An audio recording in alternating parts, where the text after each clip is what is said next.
The day Catherine gave birth, Daniel wasn't by her side at the hospital as he was with his lover, and he actually cared less about the fact that his wife was in the labor room trying her best possible to give birth to his heir.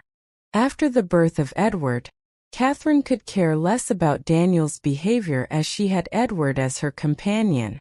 She nourished Edward with all the love she could and transferred all the love she had for Daniel to him.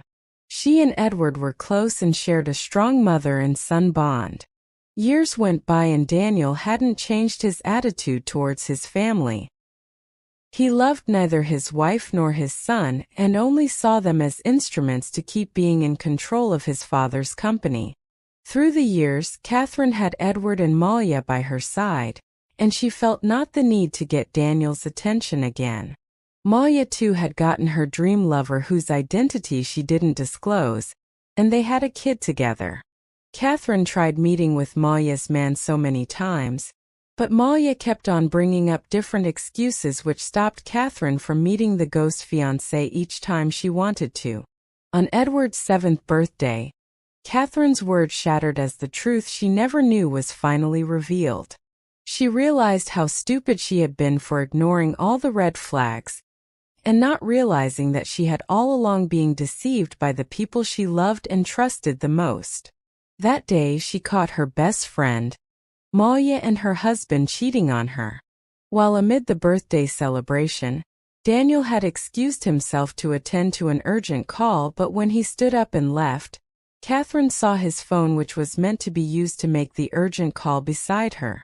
Catherine picked up the phone thinking he had absent-mindedly left the phone, and ran in the direction of where Daniel had gone. What she saw made her halt in her steps, leaving her in utmost disbelief.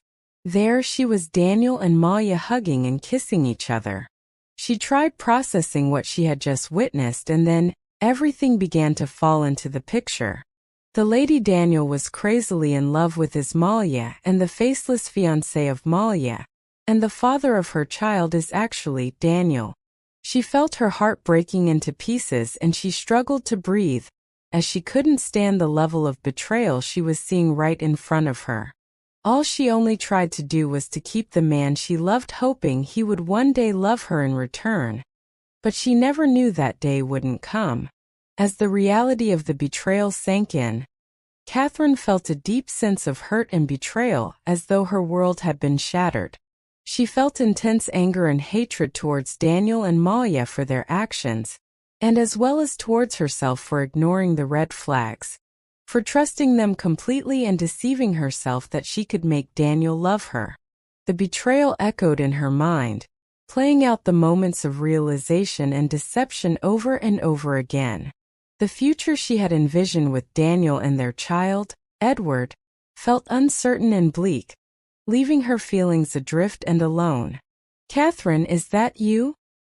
Molie's voice brought Catherine back to reality. Molie had noticed Catherine's presence. Catherine couldn't speak as she didn't know what to say at that moment, and the thing she did was to flee the scene with her mind reeling with the betrayal she had just witnessed. "Catherine, I can explain this," Molie said, with she and Daniel running after Catherine trying to catch up with her. But Catherine never stopped. Catherine ran back to the event hall, and there, Daniel finally got a hold of her. "Catherine, stop."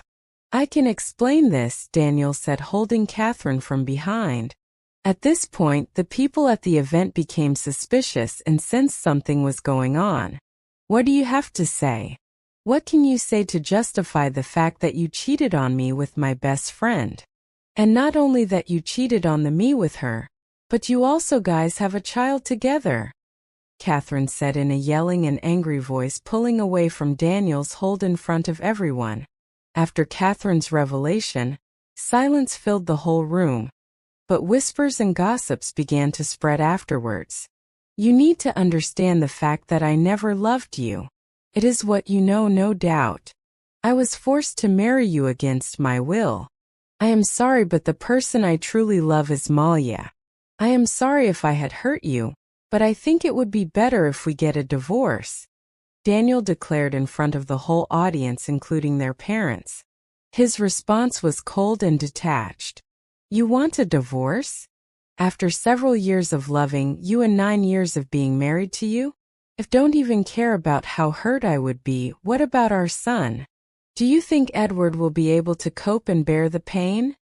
Catherine had asked with pains clearly visible in her eyes and looking in the direction of Edward, who was witnessing the whole scenario. He will cope. You can go with him once we part ways. Daniel had responded emotionlessly with no guilt written on his face and not even taking a glance at Edward. Divorce? If that's what you want, I will surely give you, Catherine had said, walking away, heading towards her car. As she entered her car and zoomed off, Edward's eyes were fixed on his mother, but he never knew that would be the last time he would see his mother alive.